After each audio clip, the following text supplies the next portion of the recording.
दिनै आङो नैबे गोदान बोसोरनि बयनिसिमबो गाहाम हामलायनायखौ जासिदों। दिनैहाय आङो नैबे दिबिथला ब्लक बे डेभेलपमेन्ट अफिसावहाय मोनसे खौरांगिरि मेल खुंनाय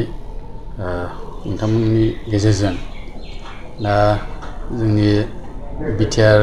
गभर्नमेन्टनि मोनसे बिथोन बायदियैहाय जोंनि बे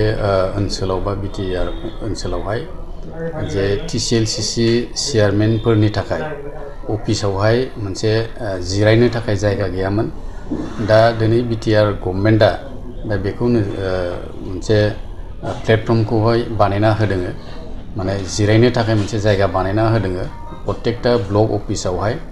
दा बिनि थाखायनो आङो टिसिएलसिसिनि चेयारमेन जानानै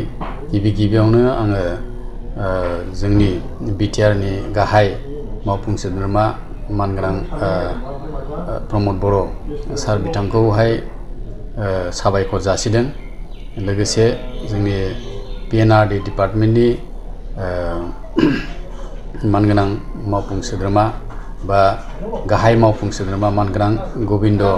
चन्द्र बसुमतारी बिथांनिसिमबो आङो रोजा रोजा साबायखर जासिदों। आसा खालामदों दा नैबेयावहाय जोङो गोबाव समनिफ्राय जोङो अफिसाव फैनानै जोङो मोजाङै माने जिरायनानै सावरायनो थाखाय बेबायदि जायगा गैयामोन। दा दसे समब्लाबो जोङो जिरायनानै बेवहाय जोङो रायजोफोरजों बा जोंनि ओनसोलनि सोद्रोमाफोरजोंहाय सुबुंफोरजों सावरायनो मोनसे जायगा बानायनानै होदों। बिनि थाखाय आङो गिबियावनो साबायखर जासिदों। दा दिबिथला ब्लक हिसाबै जोंनि माखासे खामानि दामानि मावनायफोरनि सायावबो आं फंनैसो बुंनो सानदों। दा जोंना मानगोनां बिडिअ दिबिथला ब्लकनि बिडिअ बिथाङाबो दंफायो आरो बिथाङा सरकारनि बिथोन बायदियैहाय बिथाङा बे जायगाखौ खालामनानै होदों। बिनि थाखायबो बिथांखौ आं धन्यबाद जासिदों आरो बिथाङा एक्टिभ हिसाबैनो खामानिखौ मोजाङै मावगासिनो थानायखौ जों नुनो मोनदों। दा जेरैहाय जोंनावहाय गिबियावनो आङो बे जोंनि पिएमएवाइ जे न' दङ, बे न'नि सायावहाय आङो फंनैसो बुंनो सानदों। दा पिएमएवाइ न'आ गासै जोंहा दिबिथला ब्लकनि आन्दारावहाय 6250टा जोंनावहाय न' सेंसन जादोंमोन। 6250टा जे सेंसन जानाय 6407टा सेंसन जादोंमोन।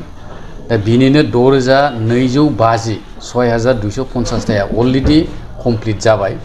दा खालि एसेल'नो बाखि दंबावो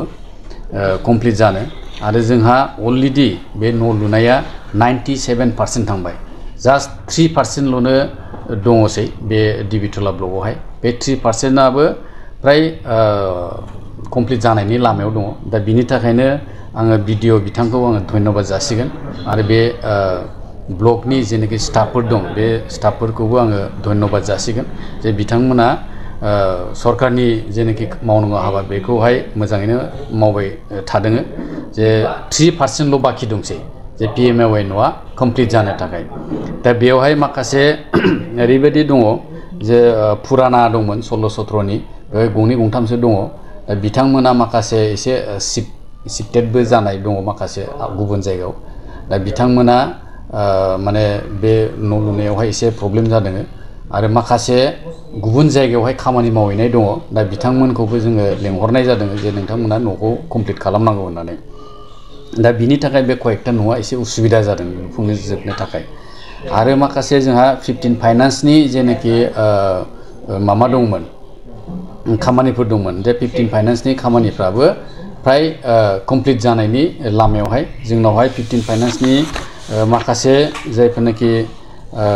टयलेटफोर दङमोन, राजुवा टयलेट दङ, बेनिफ्राय लामा दङ, कालभार्ट दङ आरो दैखर दङ रिंवेल। दा बिसोरबो फ्राय कमप्लिट जाजोब्बाय। जोंना टयलेटआ बे दिबिथला ब्लकनि आन्दारावहाय राजुवा टयलेटआ 12टा दंमोन, बे कमप्लिट जाबाय आरो दा गोदान गंबा आरो जाबावदों। बेनिफ्राय लामाफोर दङ 15टासो लामा दंमोन बेबो प्राय कमप्लिट जाबाय 15 फाइनान्सनि মই আমাৰ যেটো TCLCC চেয়াৰমেন ডাঙৰীয়া ইতিমধ্যে কৈয়ে গৈছে যে আমি আজি কিছুদিন আগতে আমাৰ BTC গভৰ্ণমেণ্টৰ ফালৰ পৰা আমি এখন চিঠি পাইছিলোঁ যে TCLC চেয়াৰমেনবিলাকক আমি এখন টেবুল চকী বা এটা ৰুম আমি এৰেঞ্জমেণ্ট কৰি দিব লাগে তেখেতে গমে পায় আৰু আমাৰ সেক্ৰেটাৰী অফিচেও গম পায় যে আমাৰ ব্লকটোৰ যে অন্য এটা ঠাইত আছোঁ আমি যে আমাৰ নিজাববীয়া কোনো বিল্ডিং নাই তথাপিতো গভৰ্ণমেণ্টৰ অৰ্ডাৰ ফলো কৰি মই এখন এটা ৰুমত তেখেতৰ চকী আৰু টেবুল এখন আজি সংগ্ৰহ কৰি দিব সক্ষম হৈছোঁ আৰু চৰকাৰৰ নিৰ্দেশ যেহেতু সেইটো মই পালন কৰিছোঁ তাৰ বাবে মই চৰকাৰকো ধন্যবাদ দিছোঁ তেনেকুৱা এটা ইনিচিয়েটিভ লৈ আমাক যেহেতু নিৰ্দেশনা এটা দিছে গতিকে মই তেখেতক আজি চকী আৰু টেবুল দিব পাই মই নথৈ আনন্দিত হৈছোঁ আৰু আমি তেখেতৰ লগত সঘনাই আমাৰ যিবিলাক স্কিমবিলাকৰ বিষয়ে আমি আলোচনা কৰি থাকোঁ আৰু সঘনাই আমাৰ যোগাযোগটো থাকে যিকোনো সমস্যা হ'লে আমি VCDC চেয়াৰমেন বা TCLC চেয়াৰমেনৰ লগত আমি কথা পাতি সমস্যাবোৰৰ সমাধান সূত্ৰ উলিয়াই কেনেকৈ আমি কমপ্লিট কৰিব পাৰোঁ সেই বস্তুটো আমি ইতিমধ্যে আমি ব্যৱস্থা গ্ৰহণ কৰিছোঁ আপোনালোকে জানেই যে আমাৰ টোটেল 6407টা ঘৰ আমাৰ চেনচন হৈছিলে ইতিমধ্যে আমি 6250টা ঘৰ আমি কমপ্লিট কৰিবলৈ সক্ষম হৈছোঁ প্ৰায় 97% আমাৰ কমপ্লিট হৈ গ'ল 3% আছে 3% আছে যদিও আমাৰ পুৰণি ঘৰ কেইটামান আছে তাত যেহেতু আমাৰ কিছুমান সমস্যা আছে তাতে কিছু ব্যক্তিয়ে অন্য ঠাইত মানে শিফটেড হোৱাৰ কাৰণে আমি তেখেতসকলৰ কোনো যোগাযোগ কৰিব পৰা নাই আৰু কিছু বেনিফিচিয়াৰীয়ে আমাৰ কৰ্মসূত্ৰে অন্য ৰাজ্যত আছে তেখেতসকলৰ লগতো আমি পাৰালৈকে আমি যোগাযোগ কৰি আছোঁ আৰু কিছু ব্যক্তি আমাৰ মানে আমি কোনো যোগাযোগ কৰিব পৰা নাই সেইকাৰণে আমি 3%ৰ ভিতৰত আছে যদিও আৰু নতুনকৈ আমি চেনচন কিছু পাইছোঁ নতুনকৈ চেনচন পোৱাৰ কাৰণে সেইখিনি ঘৰো আমাৰ হৈ আছে ইতিমধ্যে গতিকে আমি ভাবিছোঁ 3%ৰ ভিতৰত আমি কম সময়ৰ ভিতৰত আৰু 2% ঘৰ আমি কমপ্লিট কৰিব পাৰিম 1% হয়তো থাকি যাব পাৰে সেইটো আমি ইতিমধ্যে আমি ওপৰ মহললৈকে জনাইছোঁ আকৌ জনাম লাষ্টত যেতিয়া আমাৰ কমপ্লিট 2%টো হ'ব 1% কি কাৰণত আমি ঘৰটো কৰিব পৰা নাই আমি ওপৰ মহলত জনাম বুলি আমি ভাবিছোঁ আৰু সেই ক্ষেত্ৰত আমি TCLC চেয়াৰমেন VCDC চেয়াৰমেনৰ লগতো কেনেকৈ আমি সেইখিনি ঘৰ কমপ্লিট কৰিব পাৰোঁ সেই ব্যৱস্থাটো আমি লৈ আছোঁ বাকী আমাৰ যিখিনি আমাৰ MGNৰেগাৰ আঁচনি আছে MGNৰেগাৰ আঁচনিখিনি আমি 2023 চনলৈকে 23 চনৰ আগত যিখিনি আমাৰ চেনচন হৈছিলে সেইখিনি প্ৰায় 98% আমাৰ কমপ্লিট কৰিবলৈ আমি সক্ষম হৈছোঁ আৰু এতিয়া নতুন চেনচন আমি প্ৰপ'জাল পঠাই আছোঁ হয়তো নতুন চেনচন 23-24ত আমি পাম বাকি আমাৰ যিবিলাক 15 ফাইনেন্সৰ আগৰ কাম আছিলে সেইটো আমাৰ কমপ্লিট হৈছে এতিয়া নতুন কৰি যিখিনি আহিছে সেইখিনি আমি কাম কৰাৰ কাৰণে যোজা আমি কৰি আছোঁ সেইটো আমি কম দিনৰ ভিতৰতে ষ্টাৰ্ট কৰি সেইটো আমি মানে শেষ কৰিবৰ কাৰণে চেষ্টা এটা কৰিম আমাৰ 6টা VCDCৰ বিল্ডিঙৰ ভিতৰত আমি 4টা VCDC বিল্ডিং আমি ইতিমধ্যে আমাৰ BTC গভৰ্ণমেণ্টৰ পৰা পাইছিলোঁ তাৰে ভিতৰত এটা কমপ্লিট হ'ল আৰু 3টা ঠিক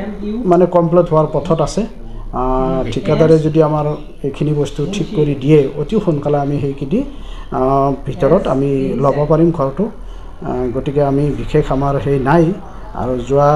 অহাকালি আমাৰ মুখ্যমন্ত্ৰী যিটো মহিলা উদ্যমিত অভিযানৰ ফৰ্ম দিছে সেই ফৰ্মটো আমি অহাকালি বিতৰণ কৰিম প্ৰত্যেক VCDCতে আমি ইতিমধ্যে আজি মিটিং পাতি সকলোকে দায়িত্ব আমি ঠিক কৰি দিছোঁ গতিকে সেইটো হয়তো আমাৰ অহাকালি সুকলমে যাব তাৰ বাবে মই আমাৰ মুখ্যমন্ত্ৰী মহোদয় ডাঙৰীয়াক লগতে আমাৰ BTC গভৰ্ণমেণ্টৰ প্ৰমোদ বড়ো ডাঙৰীয়াক আমি ধন্যবাদ জনাইছোঁ ধন্যবাদ জনাই মই যিখিনি আমাৰ প্ৰগ্ৰেছ আমাৰ ব্লকৰ সেইখিনি ক'লোঁ এইখিনি আমাৰ मोनसे गोजोनथाव खौरां थुनलाइ मोजां मोनग्रा रायजो राजाफोरनि थाखाय मोनसे गोजोनथाव खौरां थांनाय बोसोरफोराव खुंफुंबोनाय बायदिनो बिटिआर सरकारनि दैदेननायाव बे 2024 मायथाइयावबो गोजोन आरो खौसेथिखौ सिगाङाव दोननानै थामथि क'क्राझार थुनलाइयारि फोरबो एबा क'क्राझार लिटारेरि फोरबो खुंफुंनो साखाफारा जादों 2024 मायथाइनि जानुवारि दाननि 27, 28 आरो 29 जानुवारिसिम सानथामनि मेहेरगोनां हाबाफारिजों गोजोननि नोगोर क'क्राझारनि बड'फा कालचारेल कमप्लेक्सआव थामथि क'क्राझार थुनलाइयारि फोरबोखौ खुंफुंनो साखाफारा जादों बे फोरबोनि गाहाय थांखियानो जादों बर' राव थुनलाइखौ बुहुमाव सिनायथि होनायजों लोगोसे बे फोरबोआव गुबुन गुबुन हादरनि गुबुन गुबुन हारिनि थुनलाइ लिरगिरिफोरनि रोंगौथिखौ फोरमायलायनाय। बेनिखायनो गासै रायजो राजाफोरखौ लोगोसे गोसो गुदुं थुनलाइ लिरगिरिफोरखौ बाहागो लाफैनो थाखाय बानजाय आफादा खावलायहरदों। हारिनि राव थुनलाइ जौगाहोनो गायसननो हारि